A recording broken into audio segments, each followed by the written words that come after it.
dangerous precedent for all the American people. A precedent that says, in the guise of security and securing the border, we are going to eliminate 36 laws that have been basic protections for the American people.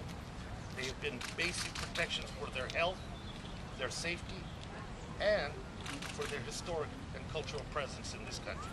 We're gonna eliminate them. And you will hear on the floor from Mr. Bishop and others about the horrors of the border, the rapes, the gun running, the drugs. You're gonna hear all that. And yes, I live on that border. It's a beleaguered border. But the solution to the stress we have on that border is not to suspend laws that protect us. On the contrary, is for this Congress to have the resolve to do something comprehensive, something long-lasting, and work toward a solution that reforms this whole broken immigration system and border policy that we have in this country.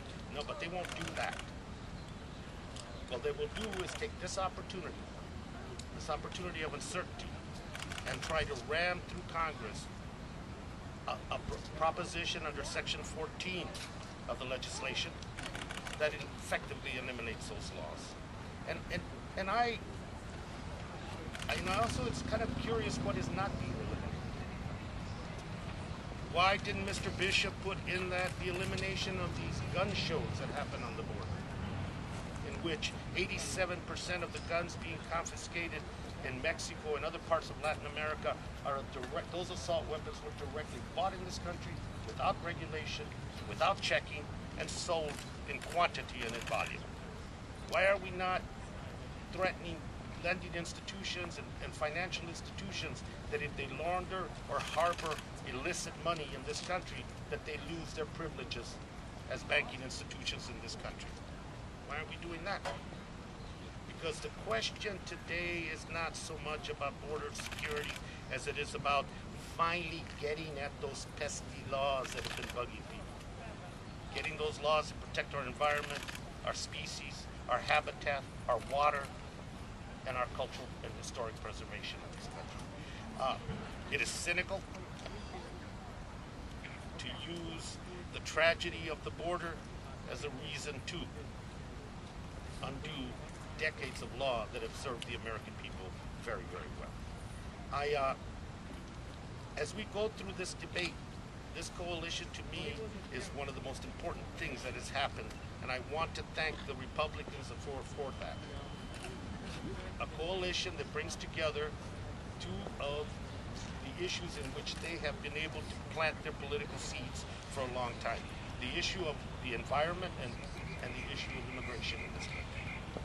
Marrying two issues that have been at their forefront in creating a backlash and a fear in this country. Well, those two issues are very important to the American people. And I'm so glad that President Obama had the guts to do something as an executive that this Congress has failed to do under Republican leadership. And today, when we debate this bill, let's convince the American people that this is not about immigration. This is not about border security. This is quite and simple. It's getting at a set of laws and protections that have existed, a set of laws and protections that the extremists in the Republican Party have wanted to rid themselves on for years. This is not about securing anything. This is about a gift to polluters, a loss of the rule of law, and does nothing to bring this country into any level of security. The only way this border is going to get better is if we have the resolve to work toward a long-term solution. This is not even a stopgap solution. This is a way to undercut the very foundation of the rule of law and the very foundation of our environmental protections in this country. It saddens me that we're having this debate, but it only goes to show that cynicism and taking advantage of a situation is not beneath the Republican leadership in this House. It's going to backfire. It's going to backfire quite simply because the American people are getting too smart. They understand that this has nothing to do with our immigration crisis, and it has everything to do with turning our public lands over for whatever abuse or use anybody wants to have on it. Having the Department of Homeland Security in charge of our public lands, taking our land managers away from it, taking the laws that guide us, the multi-use mandates that have always guided our public lands, taking those away opens those lands up for abuse and the wrong use. I'm proud to serve with Mr. Mark, very proud to be associated with the coalition, and it is a fight worth having, because I think it will define not only where we stand as a nation, but it certainly will define the cynicism and the opportunism of the Republican Party to take two issues, try to marry them together, and try to take advantage of a sense of uncertainty in this country.